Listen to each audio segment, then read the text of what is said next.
Myself Deepti Rangnani. Today we will deals with spectroscopy, and in this series today topic is non-rigid rotator model, अदृढ़ घूर्णी model. हम जैसे कि पिछले कुछ lectures से घूर्णन स्पेक्ट्रोस्कोपी पढ़ रहे हैं, रोटेशनल स्पेक्ट्रोस्कोपी पढ़ रहे हैं, जिसमें कि हमने सिंपलेस्ट एग्जाम्पल डायटोमिक मॉलिक्यूल का लिया था और उस डायटोमिक मॉलिक्यूल को हमने रिजिड रोटेटर माना था तब तक जब तक कि दोनों एटम्स के बीच में जो डिस्टेंस है आर, जो कि दिखाया गया है पिक्चर में, अगर वो डिस्टेंस स्टेबल रहता है तब और मॉडल के घूर्णन करने के बाद, अणु के घूर्णन करने के बाद भी अगर वो डिस्टेंस रिजिड रहता है तो उसे हम रिजिड रोटेटर कहते हैं मॉडल। और अगर ये डिस्टेंस परिवर्तित हो रहा है तो उसे हम नॉन रिजिड रोटेटर मॉडल कहते हैं, जिसका कि आज हम अध्ययन करने जा रहे हैं। नॉन रिजिड रोटेटर का अध्ययन करने की आवश्यकता क्यों हुई? क्योंकि जैसे जैसे अणु घूर्णन करता है तो उच्च घूर्णनों पर क्या होता है कि उसमें स्ट्रेचिंग हो जाती है। रिजिड रोटेटर मॉडल में हमने देखा कि दो स्पेक्ट्रल रेखाओं के बीच की दूरी कांस्टेंट है, 2b के बराबर है, और b क्या है? रोटेशनल कांस्टेंट है, और b is inversely proportional to i है, और i is proportional to r है। लेकिन चूँकि जैसे जैसे घूर्णन की जो है वो तेज़ी से होते जाते हैं, वैसे वैसे क्या होता है, अगर बॉन्ड अगर रिजिड नहीं है तो r का वैल्यू जो है, दोनों के बीच की जो दूरी है, दो परमाणुओं के बीच की दूरी बढ़ती जाएगी, तो r का मान बढ़ेगा, r का मान बढ़ेगा तो i का मान कम होगा, i का मान कम होगा तो r का मान बढ़ेगा तो i का मान बढ़ेगा, i का मान बढ़ेगा तो b का मान कम होगा, और b का मान कम होगा तो दो स्पेक्ट्रल रेखाओं की जो बीच की दूरी है उनका मान भी धीरे धीरे कम होता जाएगा। तो हम देखा कि जनरली दोनों स्पेक्ट्रल रेखाओं की बीच की दूरी का जो मान है जे के उच्च मानों पर कम होता जाता है। अतः नॉन रिजिड रोटेटर मॉडल की आवश्यकता महसूस हुई, और नॉन रिजिड मॉडल जैसा कि चित्र में दिखाया गया है, ए और बी जो कि एक रिजिड बॉन्ड नहीं है बल्कि एक स्प्रिंग है, और इनके बीच की दूरी r है, और j के उच्च मानों पर ये r डिस्टेंस जो है बढ़ता है। r का मान बढ़ने से i का मान बढ़ेगा, i का मान बढ़ने से b का मान कम होगा, और b का मान कम होने से 2b का जो डिफरेंस है स्पेक्ट्रल रेखाओं का वो भी कम होता जाएगा। तो जो नॉन रिजिड रोटेटर मॉडल की जो एनर्जी है उसको हम दे सकते हैं फॉर्मूले से, जैसा कि इसमें दिखाया गया है।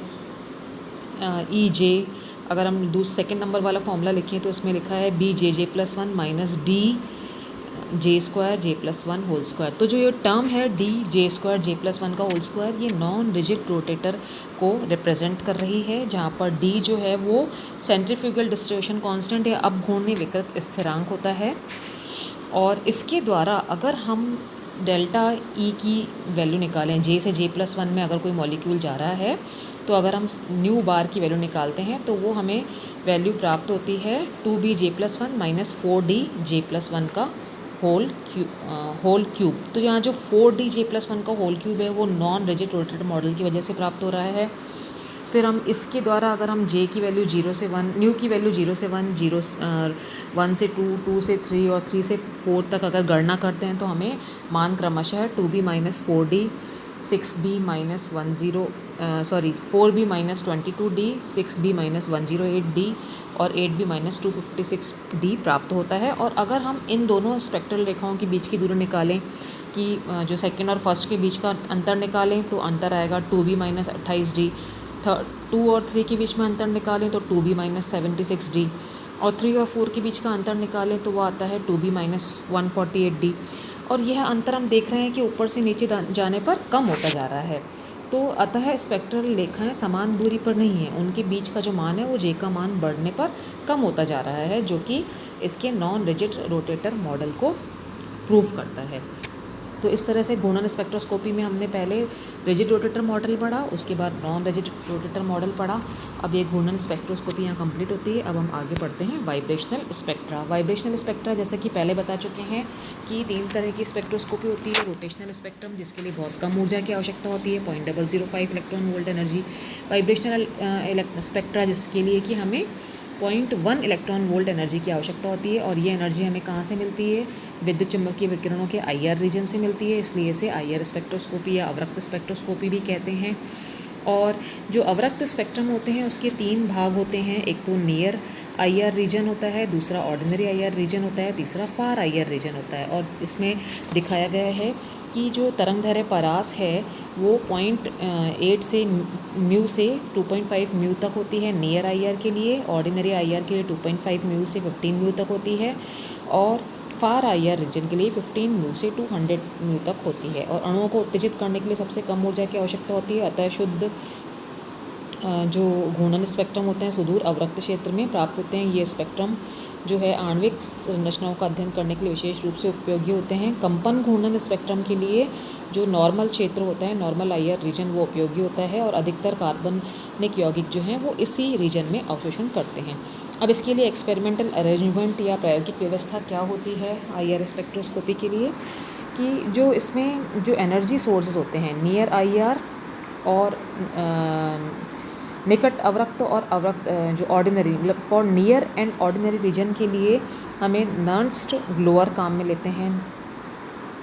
और नर्स्ट ग्लोअर क्या होता है, 30 सेंटीमीटर लॉन्ग और 2 मिलीमीटर जो डायमीटर की एक जिरकोनियम, सीजियम और थोरियम के ऑक्साइड्स के मिश्रण से बनी हुई छड़ होती है, और उसको विद्युत प्रवाहित करके 1500 से 2000 डिग्री सेंटीग्रेड तक गर्म करते हैं। और जो फार IR रीजन होता है उसमें हम वेलबेक लैंप या उच्च दाब वाला जो मरकरी आर्क लैंप है वो काम में लेते हैं। उसके बाद मोनोक्रोमेटर के रूप में प्रिज्म या ग्रेटिंग काम में ले सकते हैं। और जो सैंपल सेल होती है वो जो है वो मेटल हैलाइड्स जो कि सोडियम और क्लोराइड और NaCl की बनी हुई होती हैं।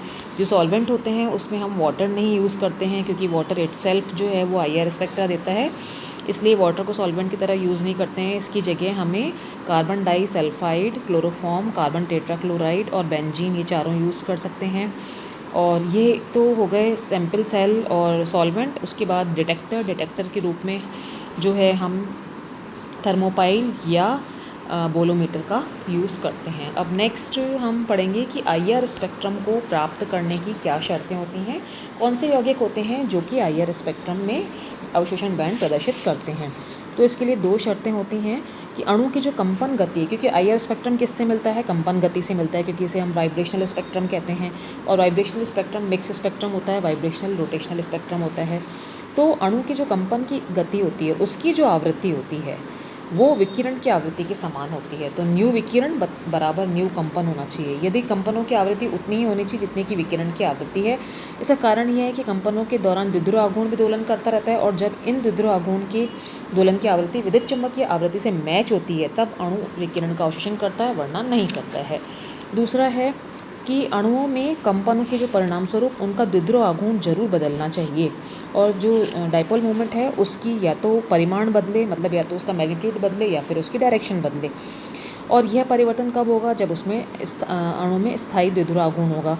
अब जैसे कुछ द्विध्रुव अणु ऐसे होते हैं, जैसे डाईमोलिकुलर जो मॉलिक्यूल्स कुछ ऐसे होते हैं, जैसे हाइड्रोजन है, नाइट्रोजन है, ऑक्सीजन है, इन दोनों में सेम एटम्स हैं तो इसमें IR स्पेक्ट्रम नहीं देंगे। इसी तरह से जैसे कार्बन डाइऑक्साइड है, इसमें भी कार्बन के दोनों तरफ 2 बॉन्ड सिमेट्रिक स्ट्रेचिंग वाले होते हैं, इसमें भी डाइपोल मोमेंट जो इसका 0 होता है, और ये IR स्पेक्ट्रम नहीं देते हैं, ये IR इनएक्टिव होते हैं। जो एसिमेट्रिक स्ट्रेचिंग वाले होते हैं उनमें डाइपोल मोमेंट होता है, और इसका एग्जाम्पल HCl हैं, NO2 हैं और वाटर हैं। तो ये दोनों जो मॉलिक्यूल्स, ये इस तरह के जो मॉलिक्यूल होते हैं एसिमेट्रिक जिसमें स्ट्रेचिंग होती हैं, वो IR स्पेक्ट्रम देते हैं। तो इस तरह से आज हमने IR स्पेक्ट्रोस्कोपी या वाइब्रेशनल स्पेक्ट्रोस्कोपी का इंट्रोडक्शन पढ़ा है कि वाइब्रेशनल स्पेक्ट्रोस्कोपी में जो एनर्जी होती है वो ज़्यादा चाहिए होती है, 0.1 इलेक्ट्रॉन वोल्ट के आसपास चाहिए होती है। उसके अलावा ये जो है ऑर्डिनरी IR रीजन में देते हैं। ऐसे ही हमने एक्सपेरिमेंटल अरेंजमेंट पढ़ा इनका, और उसके बाद लास्ट में हमने पढ़ा कि इसकी शर्तें क्या क्या होती हैं। नेक्स्ट जो टॉपिक है उसमें हम जो है IR स्पेक्ट्रम के यूजेस और नॉर्मल मोड्स ऑफ वाइब्रेशंस पढ़ेंगे। Thank you.